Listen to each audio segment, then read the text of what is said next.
Hello, everyone. This is the Insert Title Show, and I'm your host, Wolf Strife. In this episode, I'm going to be talking about Kessen. This came out on my birthday, March 4th, 2000. It didn't come out in North America, though, until November 2000. And I think I got it in March 2001. I think it was the first PlayStation 2 game I ever bought. It's a really good strategy game.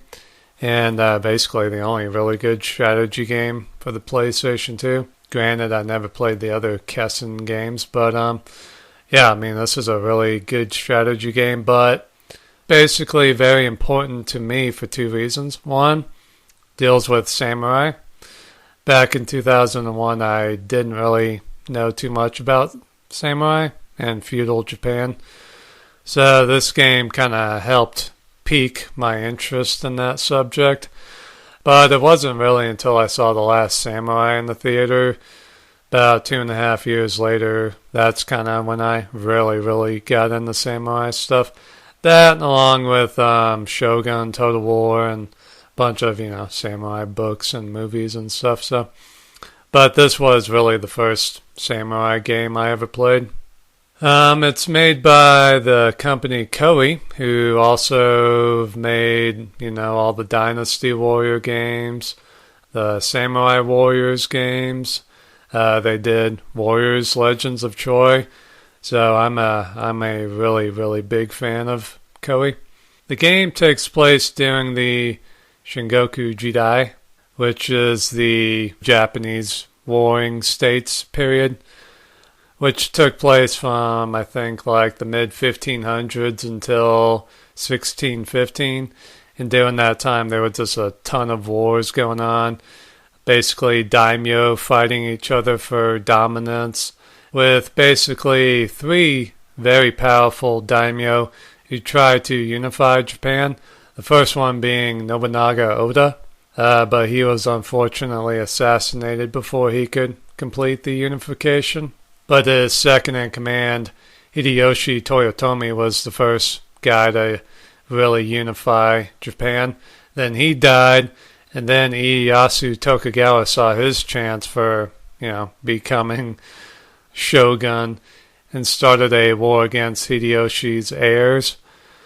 And that's where the game Kessen starts off, with you either being able to play as Tokugawa or the forces loyal to the Toyotomi family.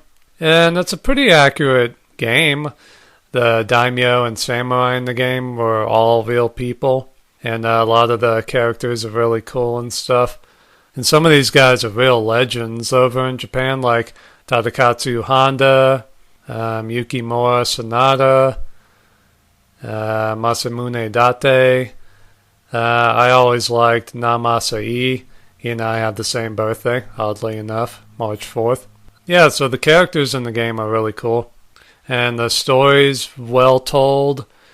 It's a very unique game for the time, and I think it still is a very unique game. It's basically a strategy game with cinematics, character development, kind of, I guess.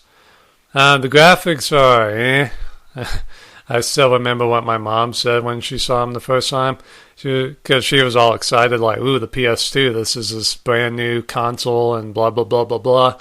So when she first saw the graphics, she was like, that looks fake. I'm like, it looks okay. I'm like, But with the scales of the battles and stuff, the characters themselves aren't going to really look that great. But even by today's standards, the graphics are okay. I mean, they're better than PlayStation 1 graphics. Let's put it that way.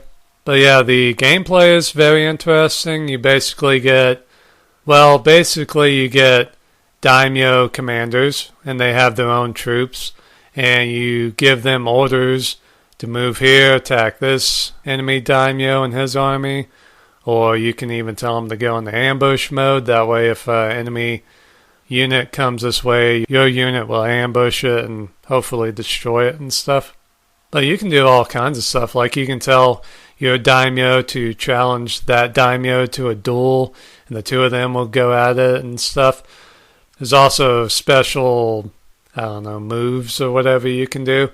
Like if your daimyo has cannon, you can tell him to bombard an enemy's unit. Or if your daimyo is a cavalry unit, you can tell him to charge that enemy unit and just, all kinds of stuff. Later on, you can even have ninja armies, and they do all kinds of crazy shit. So, yeah, that's really fun and really cool. And I mentioned earlier that there were two things that make this game very special to me. I already talked about the first one, which was this game getting me into samurai stuff and learning about this time period and stuff like that. The second reason why this game is so special to me is because it taught me as a young man to look at war in a different way. Because before playing this game, I looked at war kind of superficially, kind of simplistically, like there were good guys and there were bad guys, or whoever side I'm on, the other team, blows ass or whatever. But this game taught me to look at the other side, the enemy side, as people fighting for what they believe in. They're human beings too. So this game taught me a very valuable lesson, I believe. And the way it did it was, I went through the campaign the first couple of times as the Tokugawa clan, because that's the accurate way it happened in real life. The Tokugawa clan won the war. So I decided to, go through it as the Tokugawa clan. And I really learned to hate the enemy daimyo, because some of them are really tough. And they handed me a couple of defeats here and there, which really pissed me off. Like, it was some of the Toyotomi guys who were really tough. Like, I think there was like a Choso, hated him. Otani, I really hated. I would be like, damn you, Otani. I'm glad you're dying from leprosy, you cock. After he destroyed, one of my daimyo's armies or whatever. So I really hated Otani. But after a while, I got curious and actually went through the campaign as the Toyotomi supporters. And I actually was shocked to actually start to care about these guys that I thought I hated, because of the cutscenes and the script and the characters on that side were really interesting guys. And they were fighting for what they believed in and thought they were the good guys, Not that there were really any bad guys or good guys in this war, but you tend to want to believe that. So, this game definitely taught me a good lesson there to respect my enemies and to treat them as people. Even while you're blowing them to hell with your cannon, or stampeding them with a cavalry charge, or making them commit ritual suicide. Hey, treat them with respect. But, you get to fight some really famous battles in this one, like the first famous battle in the game is the Battle of Sekigahara, which was like the big decisive battle of this time period. I think Sekigahara was in the year 1600, and then the final battle of the Shingoku Jidai was in 1615. Kind of makes me wish I had done this episode last year for the 400th anniversary of that victory, but oh well.